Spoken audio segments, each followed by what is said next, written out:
Huyo mtu unayetaka akutie moyo, ujue kwamba kuna masuala yake ambao hata yeye yamemshinda na angependa pia apate mtu wa kumtia moyo. Musa, wana wa Israeli wanamlilia, wanamuuliza, kwa nini Musa umetuleta huku ili tufie huku? Kwani hakukuwa na makaburi kule Misri? Musa anajitutunua tu, anawaambia simameni muone wokovu wa Bwana.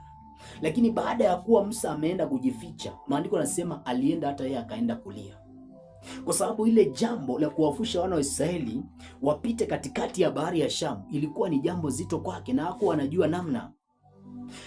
Ishara imeonyesha kabisa kwamba wanafaa kupita pale, lakini wakiangalia wanaona bahari bado haijafunguka. Wingu liko pale na moto ambao, nguzo la moto ambao lilikuwa linaongoza liko pale pale, lakini nyuma Farao anawafuatia. Kwa hivyo maandiko yanasema ya kwamba Musa, wana wa Israeli wakamlilia, lakini Musa alienda kujificha peke yake, hata yeye akaenda kulia, kwa sababu hata yeye alikuwa anahitaji mtu wa kumtia nguvu. Huyo mtu ambaye unataka akutie moyo, hata yeye anahitaji apate mtu wa kumtia moyo. Ndio maana maandiko yanasema usimtegemee mwanadamu, usiweke tumaini lako kwa mwanadamu. Unafaa kila wakati ujifundishe kujitia moyo katika Bwana.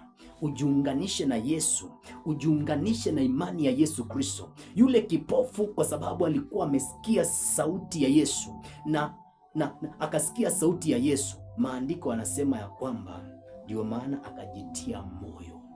Unafaa ujitie moyo kwa sababu ya ile sauti ambayo ulisikia, kwa sababu ile neno ambayo Yesu amelitamka kwenye maisha yako. Unafaa ujitie moyo kwa hilo neno na useme nitaenda, pamoja na kuwa sioni hiyo gari, pamoja na kuwa sioni hiyo nyumba, pamoja na kuwa sioni hiyo ndoa, lakini nitapiga hatua mpaka siku ile ambayo nitakuja kuona hicho ambacho Yesu amesema nitakuja kukipokea kwenye maisha yangu. Bwana Yesu asifiwe sana. Nataka niongee na watu ambao wale watu, nina imani ya kwamba kuna wakati mtumishi wa Mungu alikuwa anafundisha neno kanisani, ukasikia kwamba hiyo neno ni lako kabisa. Kuna wakati ulisoma maandiko yako ukasikia kabisa hiyo neno ambayo umeisoma kwenye maandiko imenguza moyo wako. Kuna wakati uliota ndoto na ukasikia kweli ni Mungu amekuongelesha kupitia kwa ndoto. Wengine wameona maono, wengine ni Roho Mtakatifu wa Bwana amewazungumzia wakiwa katika maombi. Kuna watu wengine ambao kuna malaika wa Bwana waliwatokea wakawaambia mambo fulani kwenye maisha yao, lakini unasikia ni kama unashindwa na kutembea na kupiga hatua kuendea hilo jambo. Maana ukiangalia mbele yako unaona bahari ya Shamu, ukiangalia nyuma yako unaona maadui na kufuatia kwa kasi. Nataka nikuambie ujitie moyo kwenye maisha yako, maana ni bila shaka hicho ambacho Mungu alikupangia, hicho ambacho Mungu alikuambia, hicho ambacho Mungu amekupangia ni bila shaka kitakuja kutokea. Maana maandiko yanasema ya kwamba mbingu na nchi zitapita, lakini neno lake halitapita bure. Yule kipofu pamoja na kuwa alikuwa na uwezo wa kuona, akajitutunua hivyo hivyo tu, akatembea akaenda mpaka mahali ambapo Yesu alikuwa. Wewe nawe sasa nataka nikutie nguvu, nataka nikuambie siku leo sasa jitie moyo. Ile neno ambalo ulisikia kwenye ndoto, ile neno ambalo ulipokea katika maono, katika ndoto zako, ile neno ambalo ulikuwa unafundishwa na mtumishi wa Mungu, ile neno ambalo limekushawishi wakati ule ambapo kuna mwimbaji alikuwa anaimba wimbo, ile neno ambao kuna mtu ambaye alikutana na wewe akakuambia na ukasikia kweli hilo neno ni lako.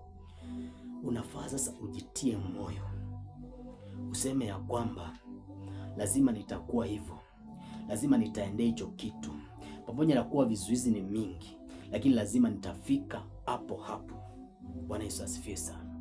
Usitake watu wakutie moyo, lakini jitie moyo katika Bwana na katika neno lile ambalo Bwana amelitia ndani yako. Bwana Yesu asifiwe sana.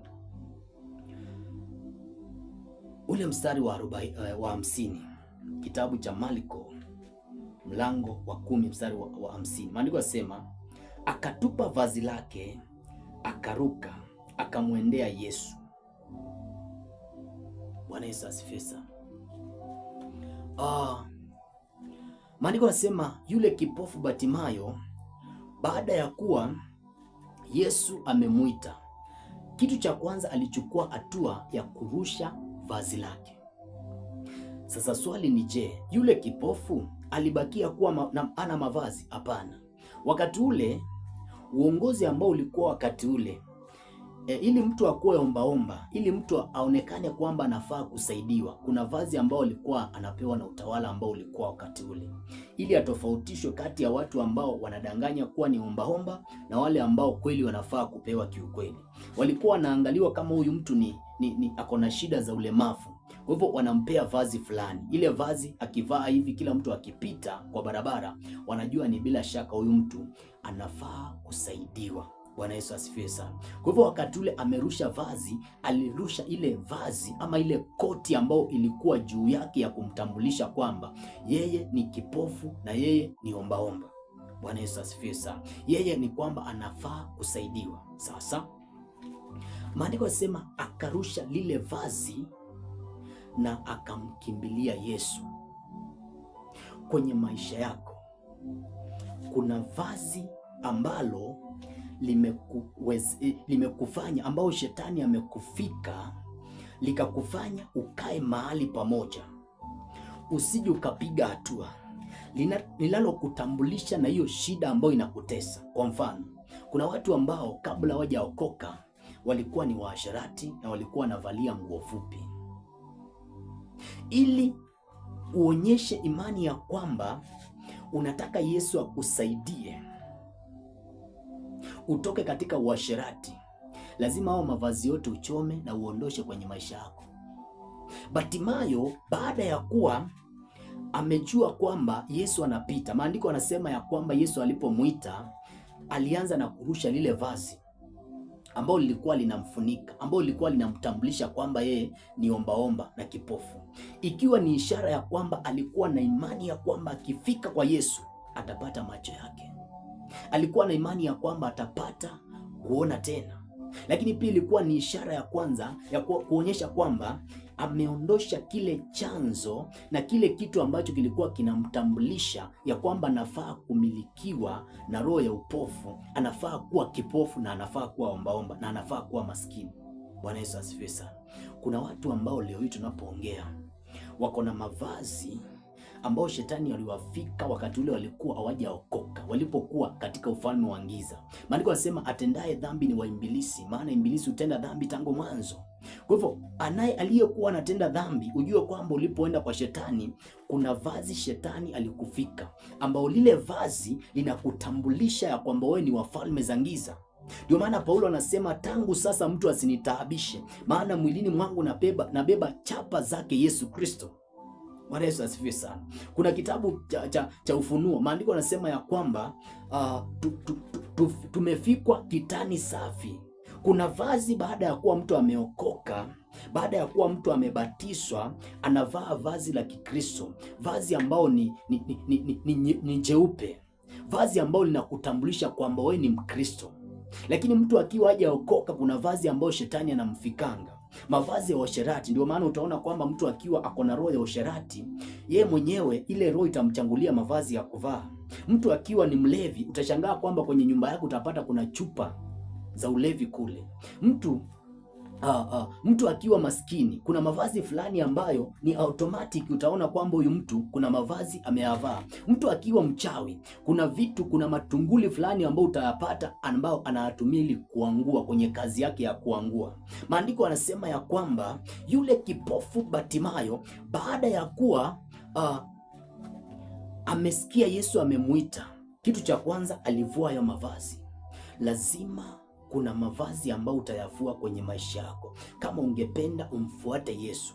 Kama uko na imani ya kwamba Yesu atakufungua kwenye hiyo shida ya uasherati, lazima kuna mavazi lazima uchome kwenye maisha yako. Au mavazi ulikuwa unavaa, mavazi ya uasherati, ya kufanya uasherati, lazima hao mavazi uende uyateketeze kwa moto. Yale mavazi ambayo ulikuwa unavaa ukiwa unaungua, ukiwa mganga, lazima hao mavazi wachome. Zile matunguli ulikuwa unazitumia lazima zote uzichome, ili uonyeshe kwamba unaamini ya kwamba Yesu atakufungua na atakukomboa kutokana na uchawi na uganga ambao ulikuwa unaufanya wakati ule.